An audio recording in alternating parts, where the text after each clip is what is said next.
है मानो जैसे अमृत धारा। जिन्हें की वाणी में खिलती है मानो जैसे अमृत धारा। उनके वचनों को सुनकर होगा अब कल्याण हमारा। उनके वचनों को सुनकर होगा अब कल्याण हमारा। शिरोमणि शिष्या के स्वर्ण से शब्दों ने जग तारा।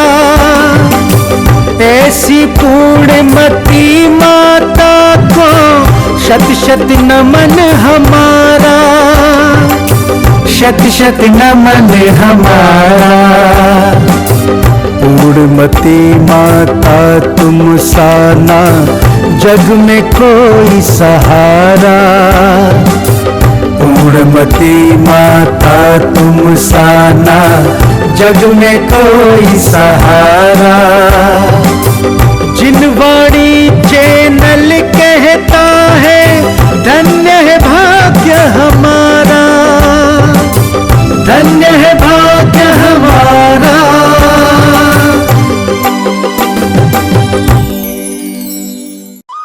इस कार्यक्रम के पुण्यार्जक हैं आयोजक एवं निवेदक ज्ञान विद्या चातुर्मास समिति 2023 सकल दिगंबर जैन समाज Ahmedabad, Kataria automobiles private limited Ahmedabad.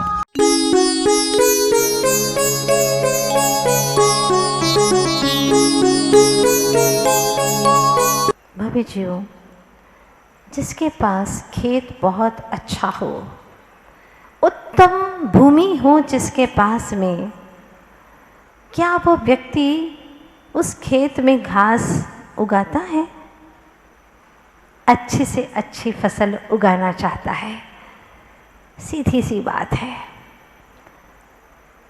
ठीक उसी प्रकार से जिसे सर्वोत्तम कुल मिल गया, सर्वोत्तम जन्म मिल गया, इसके बाद में भी वह भोगों के विष बोए, विष के बीज बोए, ये अच्छी बात नहीं है।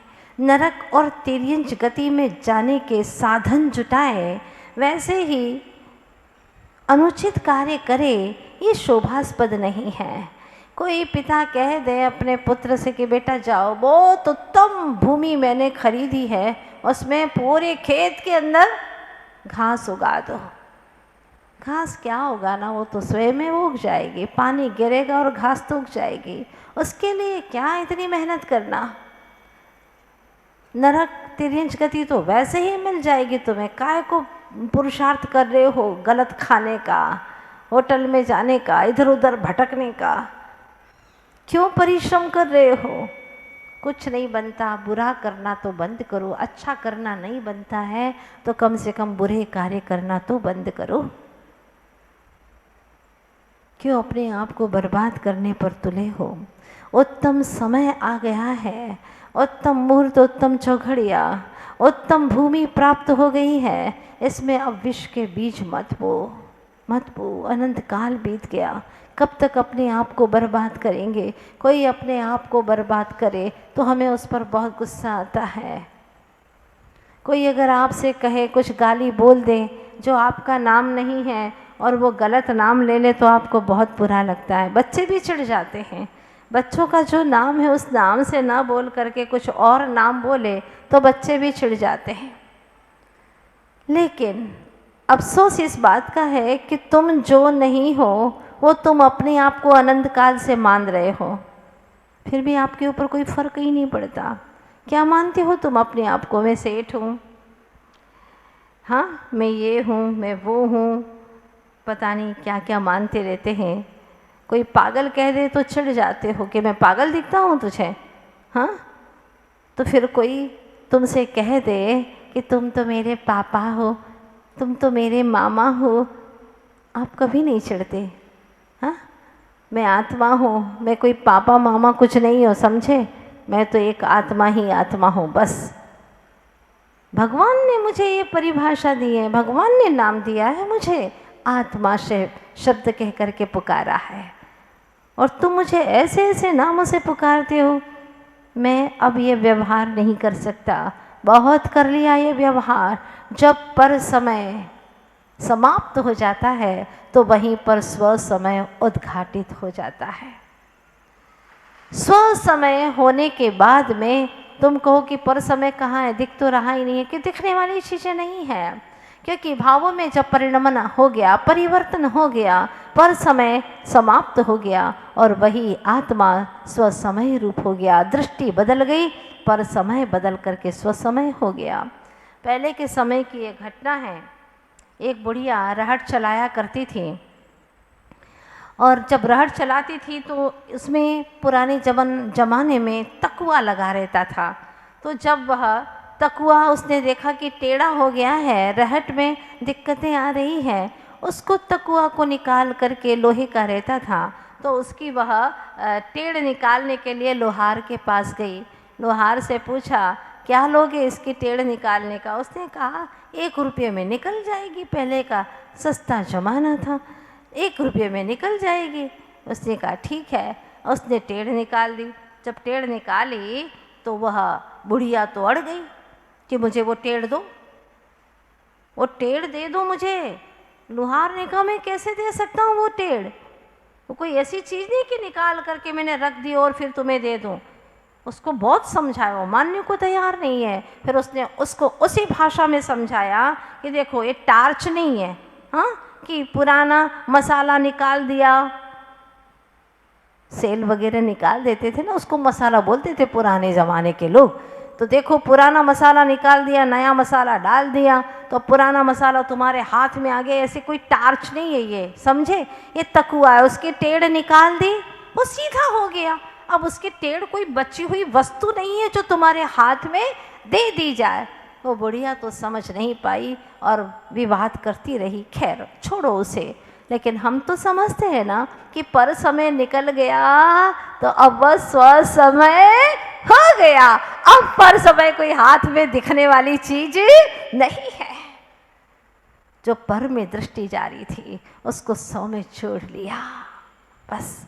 जो दृष्टि पर में जाती थी उस दृष्टि को स्व में जोड़ लिया, जोड़ लिया।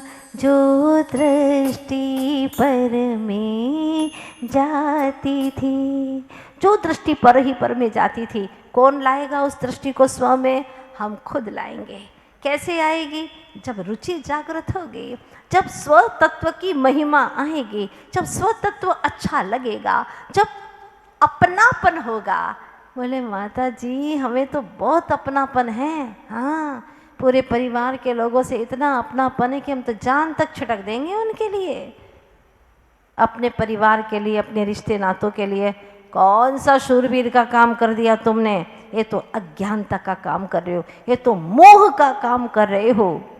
कोई बड़ा काम नहीं है, बड़ा काम तो है, वीरों का काम तो यह है जो अपने आप को जागृत कर ले, अपने आप को जान ले। ये है सबसे बड़ा कार्य जो आज तक ये जीव कर नहीं पाया।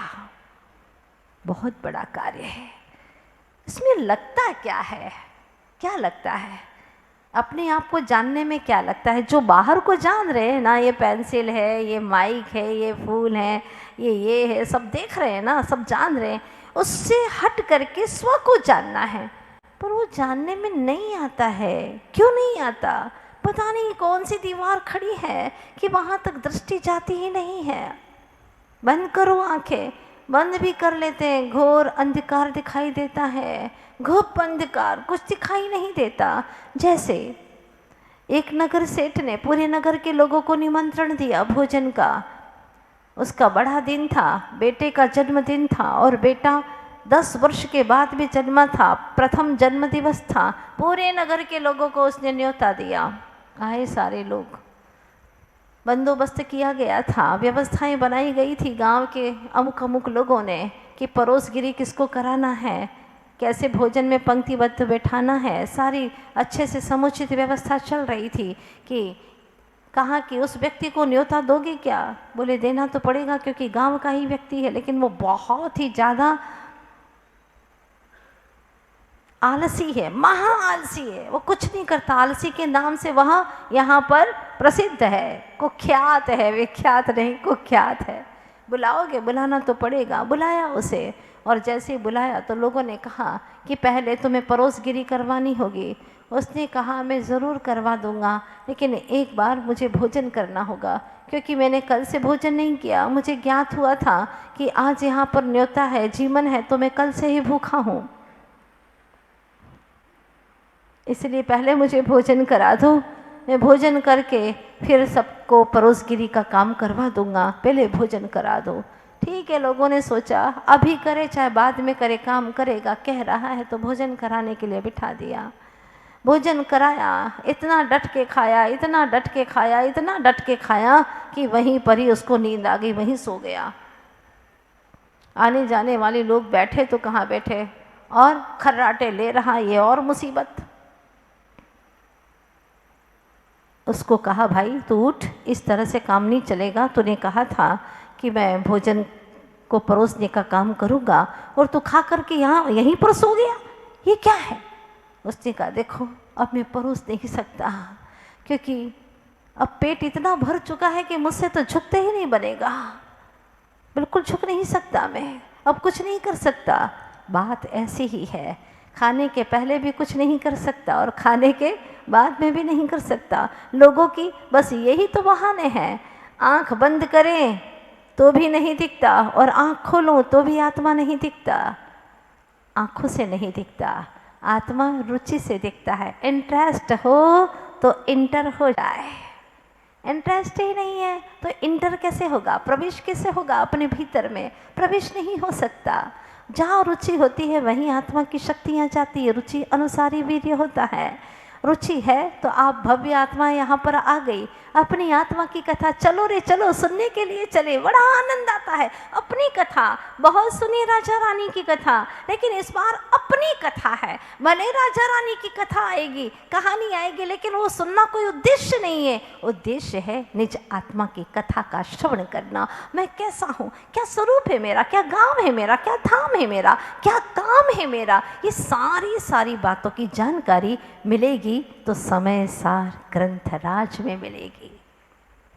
ऐसी अद्भुत कथा है समय सार ग्रंथराज में। तो शिष्य पूछता है, हे कुंद कुंद महाराज, हे प्रभु, आपने कहा कि जो सम्यक दर्शन ज्ञान चरित्र ऐसे उत्तम उत्तम गुणों में अपनी दृष्टि को स्थिर कर देता है वह स्व समय है, और जो पुद्गल के प्रदेशों में ही भटकता रहता है, पुद्गल में ही पुद्गल को ही बटोरना, उसी का संरक्षण करना। हाँ, धन दौलत को कहाँ रखना, उसकी चाबी कहाँ रखना, कहाँ धन दौलत सुरक्षित रहेगा, ये सारी नॉलेज कितनी गंभीरता से आपके पास में है। लेकिन मैं अपने आत्मधन को कहाँ सुरक्षित करूं, कैसे सुरक्षित रहेगा। अनंत काल से मेरे चेतन आत्मधन को कर्म रूपी चोर लुटेरे लूट रहे हैं, इसके बारे में कुछ नहीं सोचा। जो अपने निजी धन को सुरक्षित न करे और औरों के धन को सुरक्षित करे, क्या उसे बुद्धिमान कहेंगे? बोलिए ना, बोलो बोलो, करेंगे उसको बुद्धिमान कहेंगे क्या? नहीं, बिल्कुल नहीं। आप लोग सोच रहे हैं कि मैं अपने आप को मूर्ख कैसे कहूं।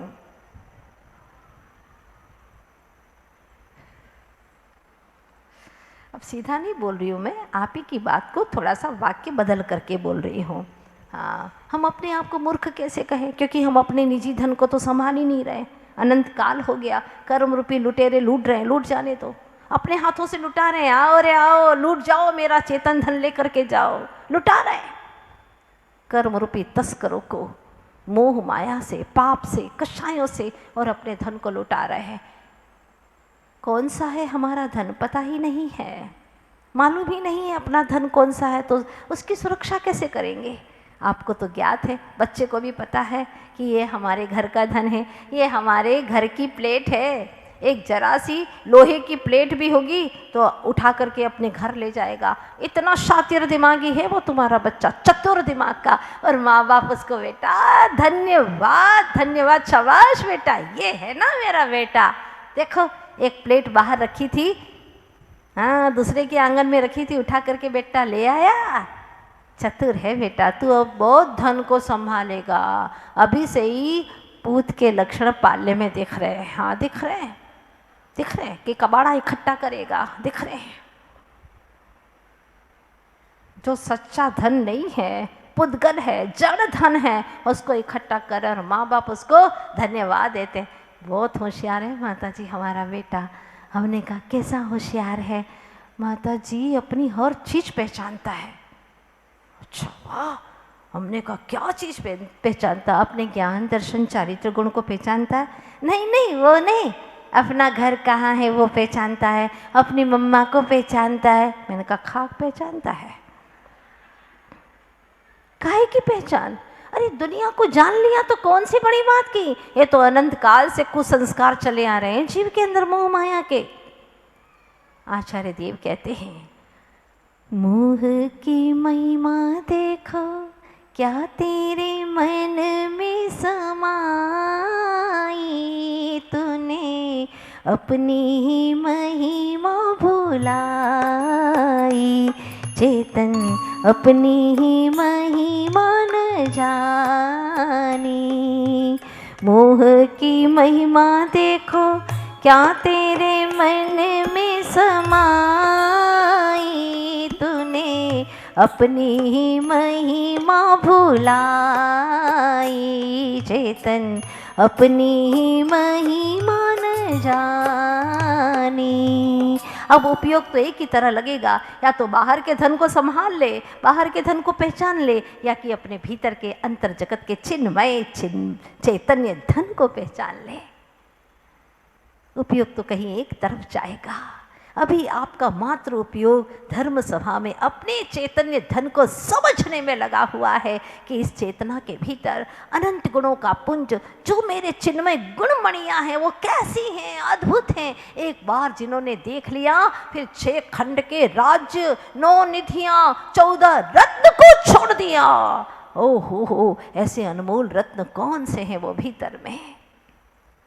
आचार्य भगवान पुकारते हैं चेतनात्मन, काहे अरिहंतों के कुल कुल जाया, काहे जिनवाणी माँ को भी बुलाया, क्यों तूने संतों की बात न मानी, सिद्ध समान तेरी हरकत बचकानी। क्या बात कही है। काहे अरिहंतों के, तू कौन से कुल का है? अरहंतों के कुल का है। और तेरी हरकतें कैसी हैं? नीच कुल की हरकतों जैसी। वही भोग, वही विषय, वही कषाय, ये नीच हरकतें हैं चेतन, अच्छी नहीं लगती। काहे अरिहंतों के कुल कुल जाया, काहे जिनवाणी माँ को भी भुलाया, क्यों तूने संतों की बात न मानी, सिद्ध समान तेरी हरकत बचकानी। अपने ही हाथों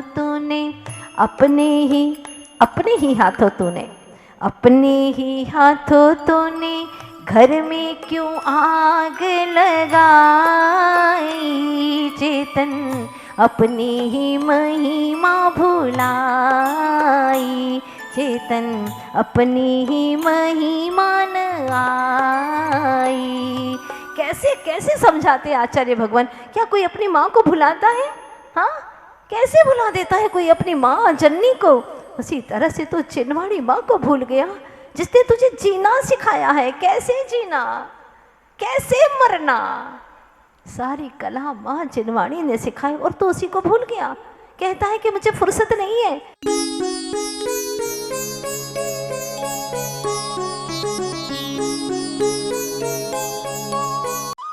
इस कार्यक्रम के पुण्यार्जक थे आयोजक एवं निवेदक ज्ञान विद्या चातुर्मास समिति 2023 सकल दिगंबर जैन समाज Ahmedabad, Kataria automobiles private limited Ahmedabad. विश्व वंदनीय शाश्वत तीर्थराज श्री समेत